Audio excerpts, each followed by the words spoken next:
avançado nessa área que é tão necessária para todos nós. Sejam todos bem-vindos. Maiores informações a gente vai dando aí no funcionamento da nossa atividade. Com grande alegria nossa recebemos então as comitivas, e eu estou vendo aqui que a gente nova, né? Muitos presbíteros novos também. Vamos aproveitar para a gente se conhecer bem e agradecer a iniciativa dos pastores e conselhos que resolveram vir. Alguns veio o conjunto todo, então isso é muito bom. Com a palavra dessa tarde, então, nosso irmão presbítero Carlos Moraes. Eu acho que eu só sei esses dois nomes, mas você pode se apresentar mais. Meus irmãos, boa tarde, graça e paz a todos. Queridos, nosso objetivo hoje, como o próprio título diz, nós trabalharmos o tribunal eclesiástico unicamente no âmbito da igreja local, né?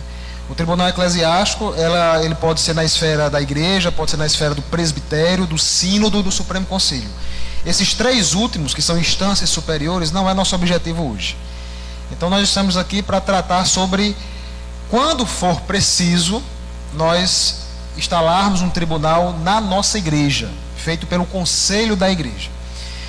E o nosso objetivo também, de metodologia, é para que nós façamos e possamos ver hoje muito na prática. Eu não vou pegar o Código de Disciplina e sair do artigo 1º, artigo 2º, artigo 3º. Meu objetivo hoje não é esse. O meu objetivo hoje é pegar e juntar, montar como nós deveríamos fazer, na minha visão, o processo eclesiástico. Porque o Código de Disciplina, que é uma lei, é um documento intradenominacional, um documento da nossa igreja presbiteriana, ele tem a função de normatizar como deve ser esse processo. Então, o presbítero, o pastor, né, os juízes do tribunal eclesiástico, eles não têm a autoridade, a liberdade de escolher como vai ser o procedimento. Tem que ser conforme o Código de Disciplina. Mas isso não é muito rigoroso? Não é. Quer dizer, mas é uma tranquilidade para todos os membros da igreja. Porque você entra na igreja presbiteriana e você toma conhecimento que lá existe esse Código de Disciplina que normatiza os processos disciplinares.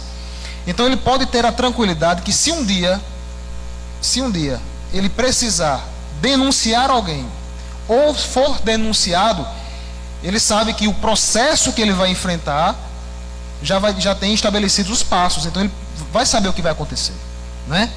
Não vai ficar o bel prazer na cabeça do pastor da igreja, dos presbíteros da igreja, que vão fazer o que quiserem. Não, vai acontecer de acordo com o Código de Disciplina. Aí às vezes nós escutamos assim, mas por que a gente não faz apenas com base na Bíblia? Por um motivo simples, porque a Bíblia ela não se propõe a isso, né? Nós não encontramos a palavra do Senhor, ele dizendo como deveriam ser os processos disciplinares, quais os passos a seguir.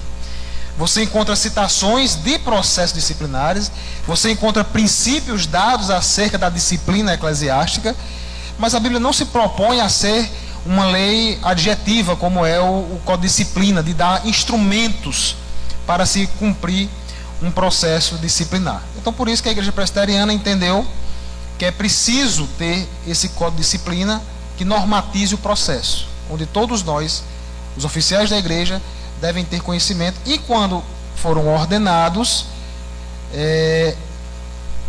subscreveram, assumiram e juraram obedecer, cumprir e fazer cumprir também esse documento, certo? Antigamente, todo mundo aqui, talvez os mais antigos sejam dos anos 70 da igreja, anos 60, não vou mais me alongar mais não, para não entregar a idade de ninguém. Mas o pessoal foi crescendo, por exemplo, você pegar dos anos 80 para cá, 80, 90, anos 2000, 2010, você vai ver, nós vimos as disciplinas eclesiásticas sendo feitas dentro do conselho, chamava a pessoa conversava, confessava ou não confessava e já saía de lá disciplinada, não era assim? Sentença, uma decisão disciplinando aquela pessoa. E aí falava na igreja e estava disciplinado. Mas sempre não foi assim, e muito se foi assim. Mas porque sempre aconteceu assim, não quer dizer que era o certo. E não quer dizer que nós devemos continuar assim. Não é verdade? Agora, o que nós não podemos fazer é olhar para trás e ver aqueles homens que fizeram isso nos anos 80, anos 90, anos 2000, onde a oferta de informação era muito menor do que hoje. Eu fico imaginando as pessoas lá nos anos 70, anos 80, para ter acesso ao manual presbiteriano. Não era como é hoje. Hoje, nós abrimos a internet e você vai no YouTube, tem cursos sobre isso, tem palestras sobre isso, você baixa o manual com comentários, com decisões. Então, a nossa geração, ela não pode ter a desculpa de fazer algo fora dos padrões estabelecidos. Tá certo? Então, esse é o nosso objetivo. Quero deixar você bem à vontade, caso você queira participar. Precisamos saber antes, preliminarmente. Primeiro, isso que nós vamos fazer aqui não é a posição oficial da IPB. Não é a IPB me deu aqui esses slides, olha isso aqui que tem que acontecer desse jeito. Não é isso. Isso aqui, como eu falei antes, é uma visão minha que eu vou pegando. Eu peguei o código de disciplina, as decisões, algumas decisões da IPB, e fui tentando organizar como seria o processo disciplinar. Porque o código de disciplina ele não é uma ordem cronológica de como deve ser o processo. Ele vai dando suas partes. E aí a gente vai ter que juntar isso, nesse quebra-cabeça, e montarmos um processo judicial. Certo? Por causa disso, você pode encontrar outras pessoas com posições diferentes de alguns pontos. Não tem problema nenhum. Certo? Então você pode encontrar... Rapaz, eu vi aqui lá no workshop, lá no presbitério, que era desse jeito, mas eu vi no YouTube outra pessoa, um pastor, falando que era diferente. Não tem problema nenhum. Porque às vezes o direito é assim. As interpretações são diferentes. Não é? Então você pode encontrar outras pessoas que pensem diferente do que eu vou expor aqui para vocês. E a igreja vai ter que ir trabalhando nisso e entender qual é o melhor caminho para ela, desde que cumpra aquele que está estabelecido. O nosso intuito é crescermos juntos, discutindo o assunto e encontrando caminhos que possam ajudar nossas igrejas nessa área. Né? A ideia é que nós possamos ter aqui, como disse o pastor Jailson, darmos o pontapé, iniciarmos para que nós possamos cada dia mais crescermos e possamos fazer das nossas igrejas a forma correta do que tem que ser feito. Alguns pontos eles podem não ter respostas hoje, certo? Pode ser que você levante aí uma questão, uma dúvida, e eu não saiba responder. Pode ser que você levante alguma questão e não exista resposta, pelo menos nós não conheçamos isso.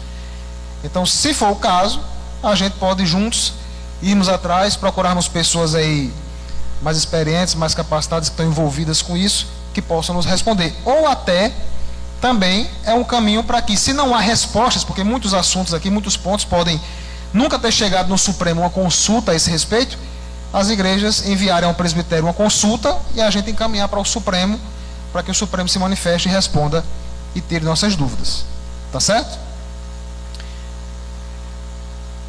Por último, é importante sabermos o seguinte: o Código de Disciplina da IPB é um documento antigo, tem mais de 70 anos, ele é de 1951. Esse documento, ele tem muitas limitações, lacunas e até algumas incoerências. Existem alguns projetos de reformulação do Código de Disciplina. Estão tramitando, está nas comissões aí do Supremo.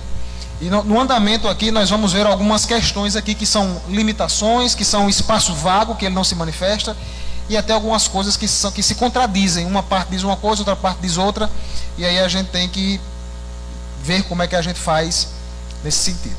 Tá bom, queridos? Vamos começar por aqui.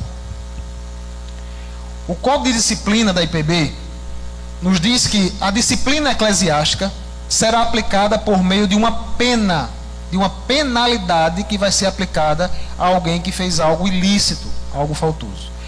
E diz que só terá essa pena, essa penalidade ou essa disciplina com uma sentença.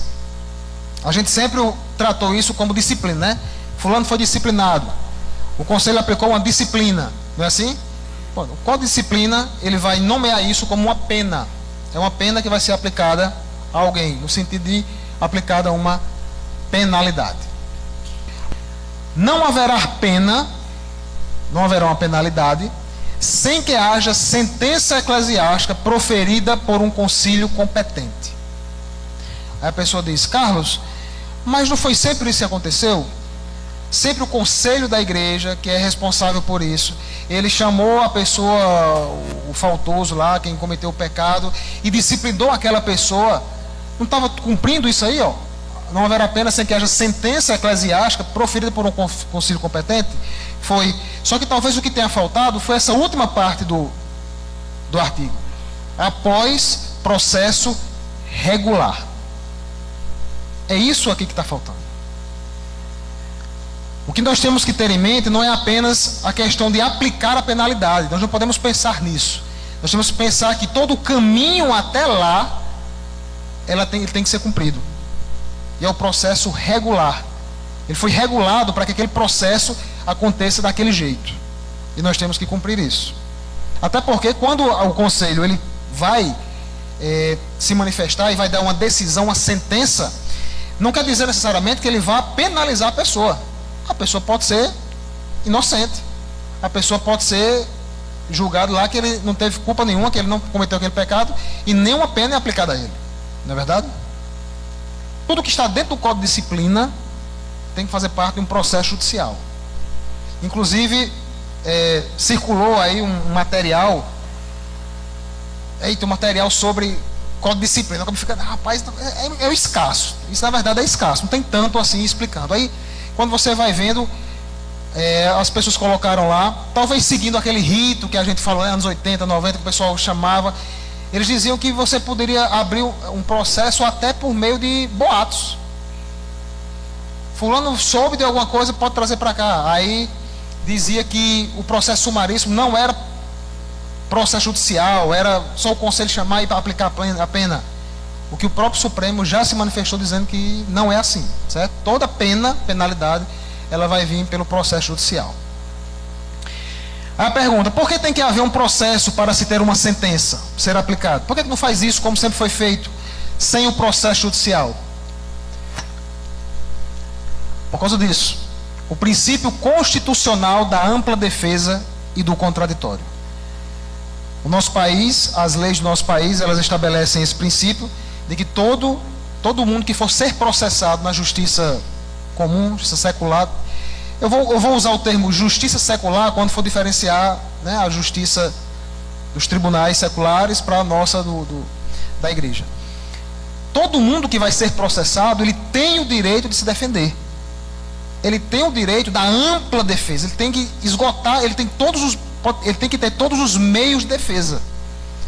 Não pode ser restringido isso a ele. O princípio da ampla defesa e do contraditório. Certo? Ó, tem um microfone aqui, viu? Quem for falar pode pedir o microfone, porque aparece ali. Só se for intervenção, né? Tá certo. Só que manda. Então, nós temos que entender isso.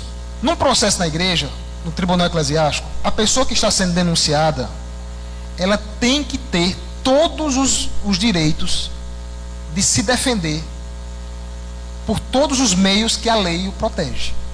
O conselho não pode restringir isso. Isso vai dar legitimidade ao processo. Isso vai dar credibilidade ao tribunal. Se nós fizermos o contrário, nós vamos perder legitimidade, porque provavelmente aquilo pode ser anulado, né? Então esse princípio. Vamos ver o que diz aqui o Código de Disciplina sobre isso. No artigo 16 do Código de Disciplina, nos diz: nenhuma sentença será proferida sem que tenha sido assegurado ao acusado o direito de defender-se. Então a pessoa tem que ter direito de se defender, né? Ao longo da história, eu já ouvi muitas histórias sobre pessoas sendo disciplinadas. Eu já ouvi histórias, inclusive, de pessoas sendo disciplinadas sem nem vir para o conselho. Sem não vir, é sem ser convidada para o conselho. A pessoa chegou lá e disse que fulano fez não sei o quê, e a pessoa, e esse conselho, simplesmente disciplinou a pessoa. Ou seja, quem foi disciplinado nesse termo, não tem nenhum direito de defesa. De dizer que aquilo é mentira, de dizer que aquilo não foi daquele jeito, de dizer que talvez... Isso, ele não foi ouvido pelo conselho. De dizer que houve motivos para que aquilo acontecesse. Tudo isso o conselho tem que avaliar, a pessoa tem que ter o direito de se defender. E aí você, se for buscar na internet, você vai ver muitos casos da própria justiça secular anulando processos da igreja. Por quê? Porque a igreja não cumpriu com as suas próprias leis, com aquilo que a própria igreja determinou como seria. Diga aí, pastor. Você tem essa revelia? A gente vai ver isso aí, pode. A gente vai ver. Diga aí. Presbítero, é o seguinte, daí a importância daquela comissão de análise de atas das igrejas na reunião de presbitério. Porque o que acontece, que você citou aí, muitas vezes passa pela mão de uma comissão, aconteceu, está lá registrado, a comissão acha que não teve nenhum problema, passa direto. Exatamente. Alguém lá na frente vai achar que isso pode. Na verdade, não pode. Se o tribunal, o conselho deu uma disciplina de maneira errônea, o presbitério deve, a comissão deve identificar, e o presbitério deve anular aquele ato, como a gente já fez aqui no nosso presbitério, e mandar de volta que as coisas sejam feitas normalmente. Mas muitas coisas passam despercebidas. Exatamente. O pessoal aqui que é do presbitério, né? Ou o pessoal aqui vai para o presbitério, às vezes, na verdade, a análise das atas dos conselhos, parece que fica aquele negócio meio de, não, vamos fazer logo, né? Em alguns momentos. Vamos fazer logo, porque tem outras coisas para analisar. E olha o risco que a gente corre. De lá dentro tem um caso desse, chamou uma pessoa, ela foi disciplinada e foi dito na igreja e todo mundo foi sabendo, e aí o presbitério vai, aí o presbitério, a comissão vai lá e diz: aprovar todas as atas nos seus termos, parabenizar o secretário, é o padrão, né? Parabenizar o secretário, tal, não sei o quê. Homologou. O presbitério disse: vocês fizeram certo. Aí quando é no começa o ano, aí a pessoa vai, entra na justiça para dizer: olha, a igreja lá me expôs, me disciplinou sem eu me defender, sem cumprir o que era para cumprir. E aí a igreja, a imagem da igreja vai ser processado o conselho e o presbitério. Você ia falar? Não. Não, né? Muito bem, vamos lá. O processo. Vamos entrar agora aqui no processo judicial. Como é que ele começa? Para o Globo Repórter, né? Como nasceu, como se alimenta, onde vive. Para a gente saber que como é que nós podemos ver esses passos aqui. Todo processo deve começar obrigatoriamente com denúncia ou queixa. Grave esse nome. Obrigatoriamente. Não existe processo disciplinar, não existe tribunal eclesiástico sem que tenha havido uma denúncia ou uma queixa. Pode dizer. Por escrito? Tem, vamos chegar lá também.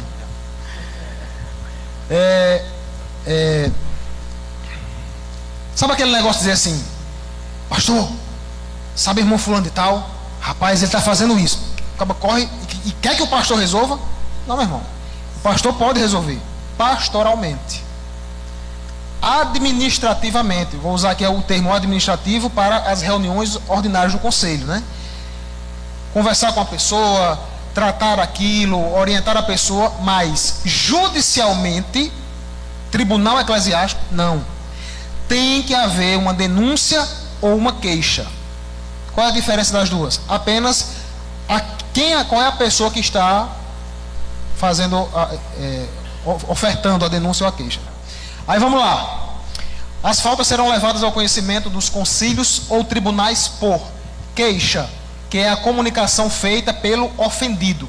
Quando o pecado foi contra mim, e eu vou ao conselho pedir que essa pessoa, que o conselho tome providências contra ela, isso é uma queixa. Eu estou me queixando de algo que ele fez contra mim. Por exemplo, o marido que adultera, se a esposa vai apresentar isso ao conselho, isso é uma queixa, né? Mas se outra pessoa que não é a esposa vai apresentar isso ao conselho, é a letra B, uma denúncia.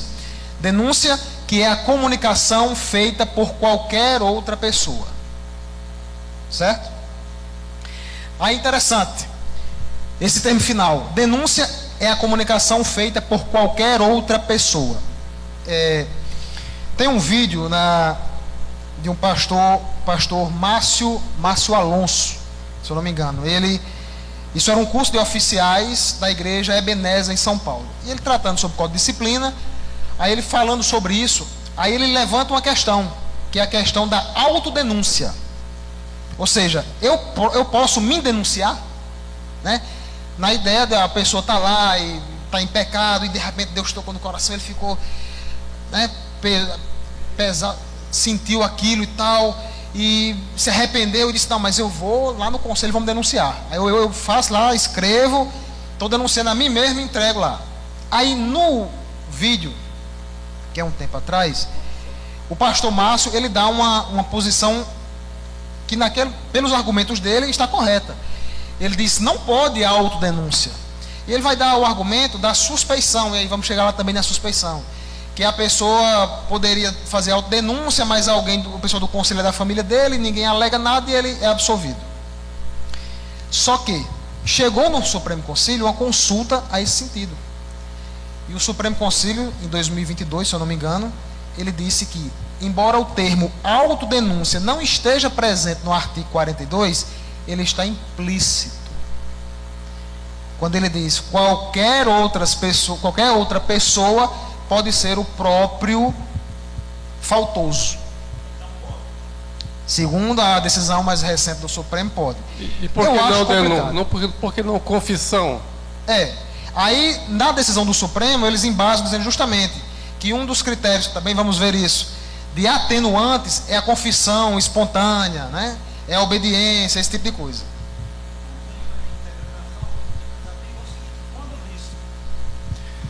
Quando diz qualquer outra pessoa, no meu pensamento eu estou fora. Eu não sou, outra pessoa não sou eu.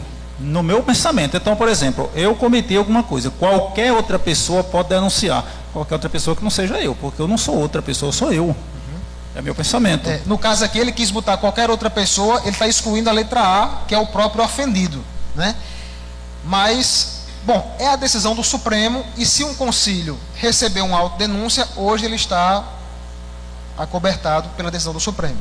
Inclusive, ele no próprio documento, ele orienta e encaminha, pede para encaminhar a proposta de reformulação do Código de Disciplina com isso já, incluindo aqui mais um item que seria a autodenúncia.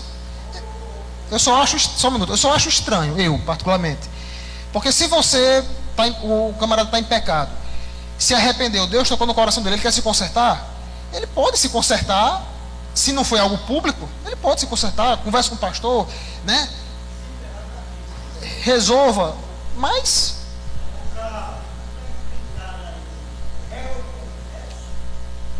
não, réu confessa é diferente. Réu confessa, você tem a denúncia e ele confessa. Aí ele mesmo está se denunciando, né? O réu confessa quando há a denúncia ou a queixa e ele diz: realmente eu fiz. E ele confirma tudo que está sendo acusado, exatamente. Mesmo na autodenúncia, que é essa situação, que aí o presbítero Genaildo falou sobre autodenúncia, autodisciplina. É claro que ajuda o processo, mas estamos falando de processo judiciário. Então, mesmo fazendo assim, é necessário saber o encaminhamento. Por quê? Porque na maioria dos casos, mesmo sendo uma falta velada, de repente o cara cometeu o pecado contra outra pessoa. Você disse: não, foi adultério.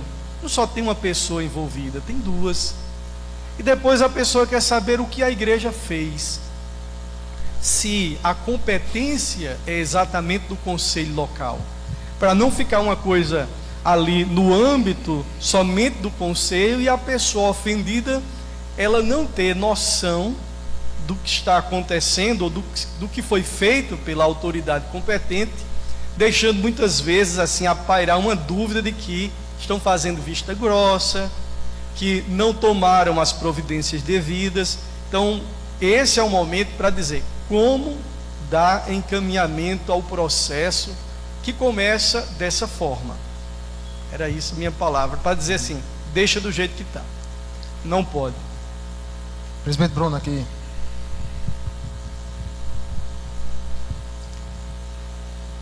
Só fazer uma pontuação que é um atenuante se a pessoa chega para o conselho já em humildade e arrependimento, é um atenuante para a pena. Se for Isso instalado... foi um dos argumentos daqueles considerandos, né, que o Supremo Conselho utilizou para dizer que a autodenúncia está implícita. E foi esse aí, dizendo que um dos atenuantes é ele fazer confissão, ele confessar, ele ser obediente, ele, né?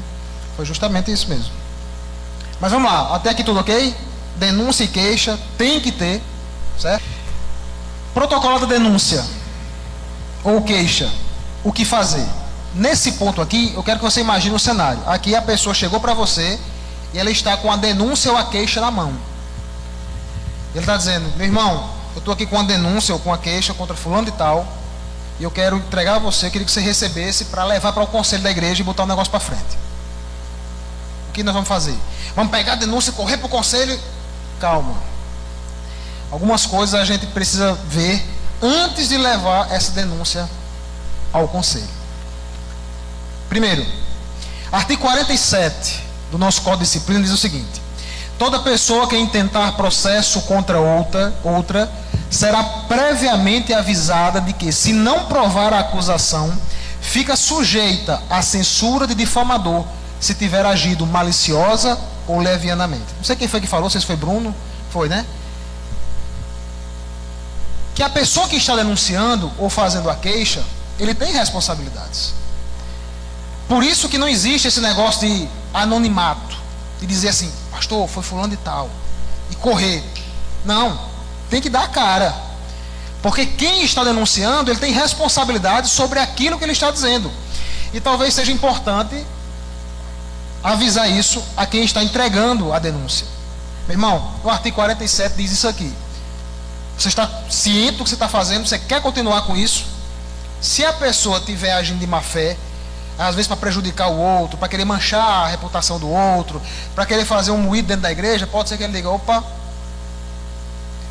pode dar até questão judicial lá fora, né, por danos morais, esse tipo de coisa. Então, mas se ele tem certeza, não tem problema nenhum. Ele diz, não, eu tenho certeza do que aconteceu, eu tenho prova do que aconteceu. Então anda para frente. Boa tarde. Irmão Carlos, uma dúvida.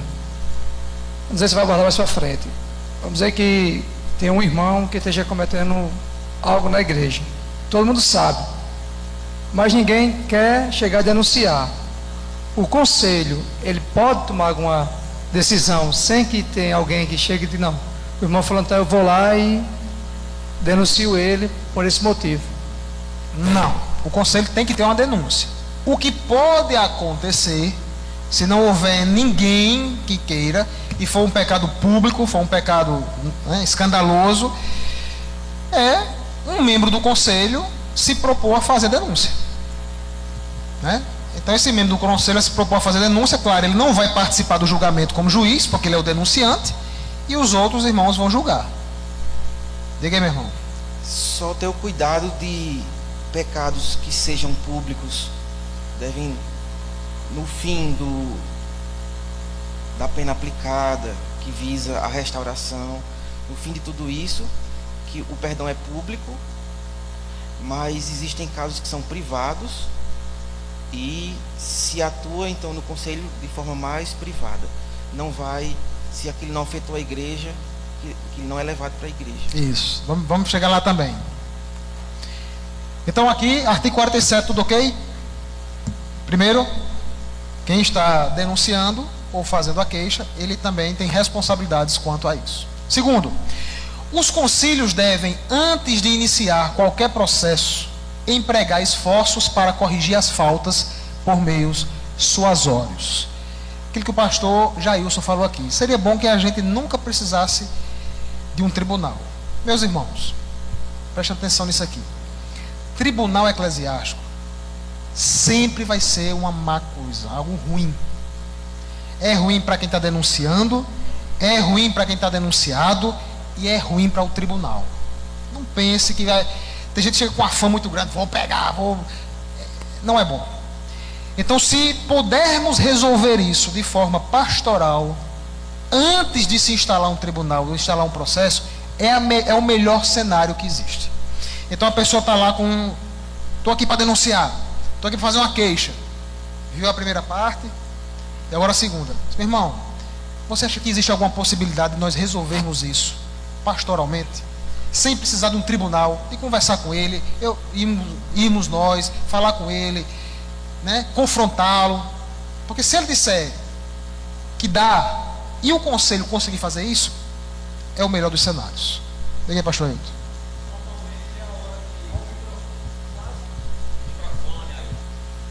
É sempre quando acontece a questão do processo, né, quase sempre a gente perde as pessoas.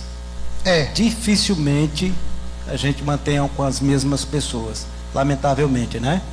Embora o processo vise a correção do faltoso e por mais que esmere todos os meios corretos e até mesmo bíblicos, mas o fato em si do processo já é motivo suficiente para muitas vezes as pessoas saírem e denegrirem muito mais a igreja, lamentavelmente.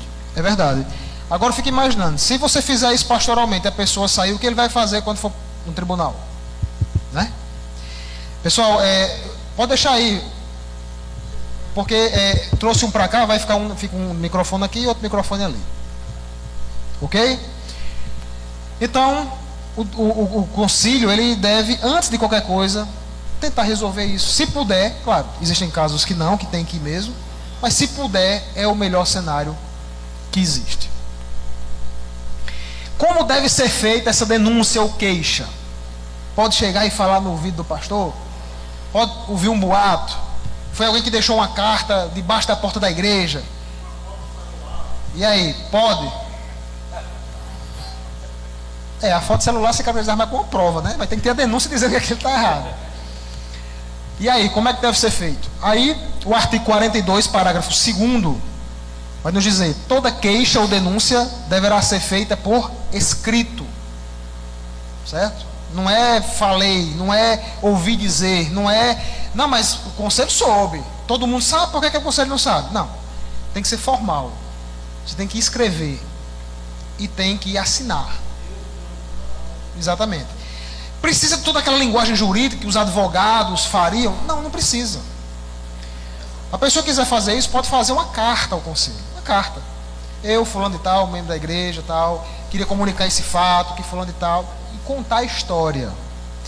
Agora, a denúncia, quando for ser entregue a você, existem algumas coisas que você deve olhar, saber se está ok, para não perder tempo depois. Por quê? Num processo judicial, na justiça comum, na justiça secular, existe um ato do juiz, quando alguém entra com uma denúncia, o Ministério Público entra com uma denúncia, ou um processo civil, alguém entra com ação, e essa petição inicial, ou essa denúncia, ela tá faltando alguma coisa, está alguma coisa em desacordo com o que deve ser, o juiz, ele dá um despacho, mandando aquele denunciante, a parte autora, emendar a inicial, emendar a denúncia. O que é isso? Corrigir. Está faltando isso, coloque. Essa informação é indispensável, você não botou. Isso aqui não está batendo, entendeu? Para que não precise isso acontecer com o tribunal, ou seja, chegar na reunião do conselho, o conselho dizer: olha, ele não botou nada aqui. Então manda de volta e diga a ele que corrija. Para a gente não perder esse tempo, você pode olhar e dizer: rapaz, olha, você não quer refazer não, está faltando isso, está faltando aquilo, porque já ajuda. Porque você não perde tempo com isso. Quais são essas questões? Vamos ver lá. O artigo 55 diz: o processo será redigido em linguagem moderada e clara, articulando-se com precisão os fatos e circunstâncias de tempo. Olha só. Articulando-se com precisão os fatos. O que foi que aconteceu? Então ele tem que ser claro no que aconteceu. Eu estou denunciando o irmão fulano e tal, porque ele fez isso, isso e isso. Ele roubou o dinheiro lá da empresa que ele trabalha. Ele tem que ser claro e direto no que ele está dizendo. Ele não pode deixar assim: não, porque parece que expulsaram ele sem motivo, então estão dizendo. Não, não é isso. E circunstâncias de tempo, lugar e natureza da falta. Quando foi que aconteceu? Onde foi que aconteceu? Então, tudo isso é importante que esteja detalhado. Uma carta, mas que ele detalhe essas coisas, porque tudo isso vai ser importante para o conselho saber se, como disse o presbítero Samuel, se a denúncia tem pé, fundamento, né, para poder dar andamento ou não. E dele constando a qualidade do ofendido e do ofensor. A qualidade é a qualificação, são as características, as informações da pessoa que está sendo denunciada e também quem está denunciando. Parágrafo único diz: da qualificação devem constar o nome, o estado civil, a relação com a igreja e a residência. E eu ainda acrescentaria, porque, claro, isso aqui foi feito há 70 anos atrás, não existia o WhatsApp. Mas hoje a própria justiça secular, ela intima por meio de WhatsApp. Então, o conselho se comunica com os irmãos por WhatsApp. Então é importante que tivesse aí o contato do irmão. Se o conselho tiver, tudo bem, mas pode ser que não tenha, né? O cara trocou. Então, o nome dele completo, o estado civil, se é solteiro ou casado, a relação com a igreja, ele é o quê? Ele é presbítero, ele é diácono, ele é professor de escola bíblica, né? É membro dos dois, certo? E aonde ele mora, porque pode ser que o conselho tenha que enviar, vai ter que enviar intimações para ele. Aí, mas se tiver o WhatsApp, pode ser pelo WhatsApp, ou alguém ir lá e entregar um mandado de intimação, de citação para ele. Se não tiver isso, aí vai para o conselho diz: cadê? Não tem, manda de volta. Fica. Então, no momento que ele vem entregar você pode ver isso. Se tiver tudo ok, já passa. Se não tiver, pede ele para corrigir. Ok? Vai chegar na parte quando o acusado se recusa a receber. Você vai chegar, qual é o procedimento do conselho? Quando ele recusa a receber a citação, não é isso? Isso. Quando se recusa. Quando ele recusa receber a citação, o Código de Disciplina não fala isso, não fala sobre isso. Mas você pode, o que é que vai acontecer? Quem foi citá-lo, e nós vamos falar já sobre citação, vai ter que certificar nos autos que tentou entregar a ele e ele se recusou a assinar, mas que foi entregue. Se for pelo WhatsApp, você pode até tirar print aí que encaminhou para ele, que ele, né? E tudo. Certo? Mas o Código de Disciplina não se manifesta quando ele não quer receber. Ele vai se manifestar quando ele não quer assinar outras coisas lá na frente, nós vamos ver também.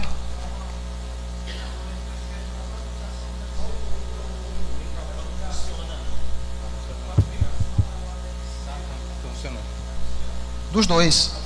O caput lá do artigo diz a qualidade do ofendido e do ofensor. O ponto é o seguinte, é porque denunciante. Por exemplo, eu vou fazer a denúncia. Na justiça secular ou comum, como você quer dizer, eu que sou denunciante, eu não sou obrigado a colocar, por exemplo, determinadas características do denunciado. Eu sou obrigado a colocar nome e endereço. Porque muitas vezes, por exemplo, eu não vou na casa do cara, digamos que vou denunciar um cara que eu não gosto. Então o cara não vai me dar essas informações. No caso, eu vou denunciar. Mas eu não tenho essa informação. Se o cara é casado, se o camarada é, eu não tenho essa denúncia dele, essas informações. O nome e o endereço, sim, porque o nome dele tem que saber quem é, e o endereço porque ele tem que ser intimado para isso aqui. Agora, essas outras eu acho que ficam meio assim. Tá pegando? Isso é o que prescreve o Código de Disciplina. Claro, se não tiver como, você vai até justificar isso. Mas o nome completo, o endereço, talvez o celular dele, é importante para que o concílio tenha isso, né? Tenha essas informações. Se você não sabe de jeito nenhum, não tem como saber, que talvez na nossa realidade não é o padrão, porque nós, igrejas de interior, então todo mundo se conhece, talvez isso seja mais difícil numa grande capital, igrejas com muita gente, né? Aconteceu alguma coisa assim, ou quando um vai denunciar uma pessoa que é de outra igreja, que não conhece tão bem, que não tem muito contato. Mas aí cabe ao concílio, ao tribunal, avaliar se aquelas informações elas são suficientes para dar andamento ao processo. Se ela entender que é uma informação vital, ele vai ter que arrumar. Não sei. Pode ser que ele não venha, né? A gente vai ver isso mais tarde. Pode ser que Diga não. aí. Carlos, eu vou voltar o pensamento só um pouquinho, porque O processo ainda não começou. Não começou, a gente está no... Rapaz, Isso, mas pode ser que para alguém tenha começado. Eu vou voltar naquela informação que você deu da queixa ou denúncia. certo? Qualquer membro da igreja pode fazer uma carta. Ele não precisa ter habilidade com os termos técnicos, mas quem vai receber a queixa ou a denúncia, no caso o conselho, precisa ter habilidade para identificar. Por quê? Porque qualquer falta, ela tem que ter respaldo bíblico, dizer qual é a quebra do mandamento. E aí o conselho deve, nesse exato momento que recebe, entender. Porque alguém pode também, eventualmente, intentar uma denúncia contra alguém e que ele não esteja cometendo uma falta de acordo com as Escrituras. Que ele não tenha quebrado nenhum mandamento, de que aquilo que ele está nominando como falta não seja, tá certo? Mas, à medida que o conselho vai receber sendo uma falta, eu acho que o conselho deve qualificar, para que o denunciado, ao receber, aí já naquela situação, viu que era falta, qualificou, para que no ato da intimação, já todas essas condições de antes da abertura do processo, a suasória, a advertência, esgotado todos os passos que Mateus 18, 15 e 16 coloca, mostrando, então vai dar abertura, que a pessoa que seja intimada, ela tenha ciência, claro, do fato, e colocando o embasamento bíblico, constitucional e dos padrões de fé. Exato. Só isso aí a gente vai chegar lá também, porque isso aí é um ponto posterior, é um ponto de análise de recebimento da denúncia. Isso. Já com o relatório, o relator vai fazer a proposta de receber ou não e vai tratar dessas questões. Porque isso aqui ainda é só o conselho, né? O cara recebeu. Não, isso aqui tá a pessoa querendo lhe entregar. Ah, sim. E você vendo essas questões, né? De receber e resolver com ele. Então, o camarada resolveu tudo. Tá boa, ele quer fazer, ele tem consciência do que ele está fazendo, ele não tem como o conselho pastoralmente resolver, a denúncia está ok, o que é que nós vamos passar agora para fazer? Agora sim, nós vamos encaminhar essa denúncia para a reunião do conselho. Reunião ordinária, reunião administrativa, aquela que nós fazemos ali de no máximo 3 em 3 meses. Certo? Na reunião do conselho, se registra na ata o protocolo da denúncia ou queixa e a encaminha para apreciação do conselho, atuando como tribunal em reunião posterior. Você é acostumado de que na reunião do conselho se fazia tudo, né? E alguns aqui vão se lembrar que muito se usava o termo, começava a reunião do conselho, reunião anterior, relatório do pastor e tal, não sei o que, resolução, denúncia. O conselho passa a atuar como tribunal eclesiástico. Lembram disso? Sim. Não. Não, nunca pude. Eu sei. Eu sei. O conselho, ele não passa dentro da reunião a atuar como tribunal. Ele é convocado para atuar como tribunal. E aí nós vamos ver aqui. Vamos lá. Artigo 18 diz: os concílios convocados para fins judiciários funcionam como tribunais. Eles foram convocados para isso. Certo? Não foi convocado para reunião administrativa e lá mudou. Ele foi convocado para isso. Diga aí, irmão. Uma dúvida: o conselho procede errado, não instaura o tribunal, ou instaura de forma equivocada, igual você acabou de falar, está na reunião do conselho e passa então a atuar como tribunal. Isso chega no presbitério, o presbitério valida. E agora? Não. Se validou, vai ficar lá, né? Mas o presbitério não é para validar. Aquilo não poderia ter acontecido. E por que não poderia ter acontecido? Vamos lá. Vamos ver os desdobramentos disso. Por que isso não acontece? Duas coisas devem ser observadas nesse momento. Primeiro, sempre deve constar na ata que o conselho está atuando como tribunal eclesiástico. Qual ata? A ata quando ele for convocado para isso. Exatamente. Ele está recebendo, ele protocolou, está aqui. Vamos encaminhar para o tribunal em outra reunião, certo? Então nessa, hein? Pode, e é isso a sugestão que eu ia dar. Não tem problema nenhum. A ata tem que ser outra, certo? Porque qual é o problema? Eu vou uma observação. Existem alguns atos que o Código de Disciplina, ele são atos que nós chamamos de monocráticos. O presidente faz. Ou pode ser feito, e outros que são o conselho, o tribunal, no caso.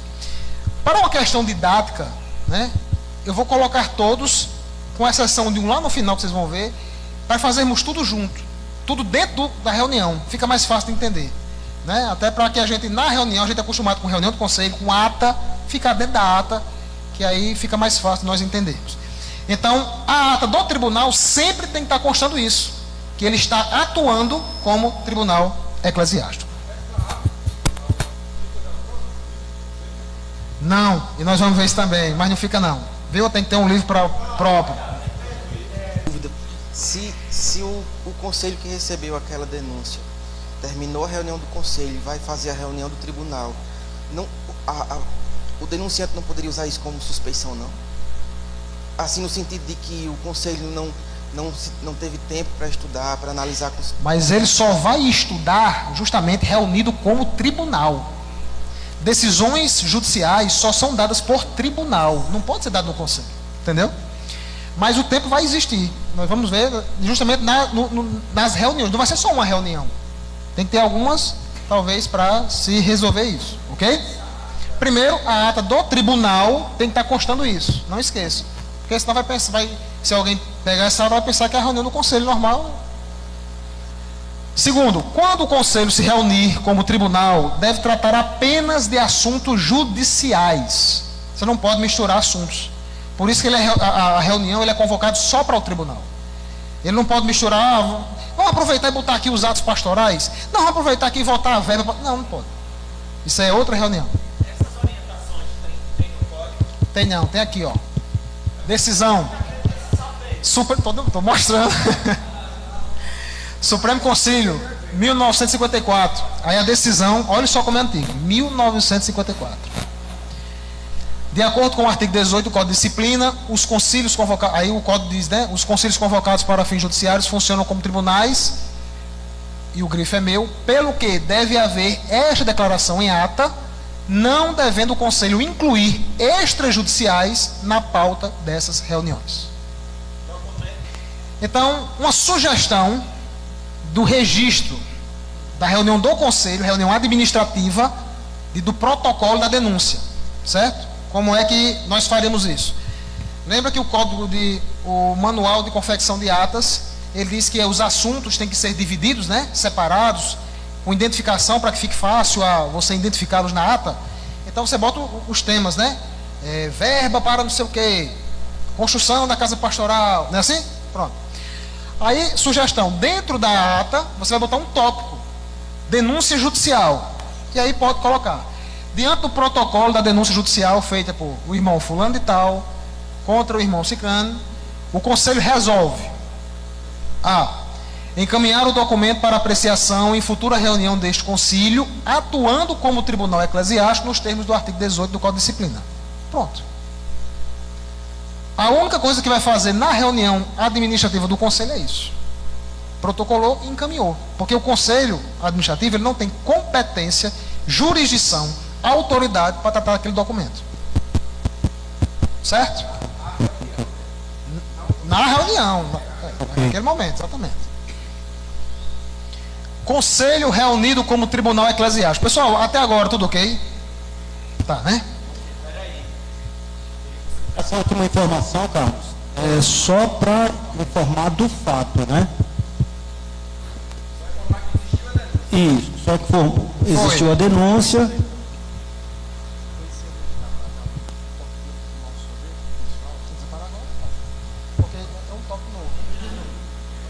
Pessoal, pastor Niclésio vai dar uma pausazinha, o pessoal tomar um sorvete, tá quente. Aí a gente, rapidinho a gente volta, viu? Porque tem muito material aqui ainda. Vocês são muito participativos, eu sou pastor Niclésio. Se todo mundo entender tudo, ninguém entender nada, aí é bom que é rápido. Mas aí como...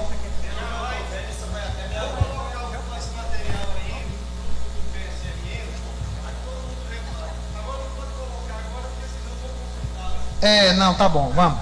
Então, pessoal, vamos tomar um sorvete e 10 minutos a gente volta.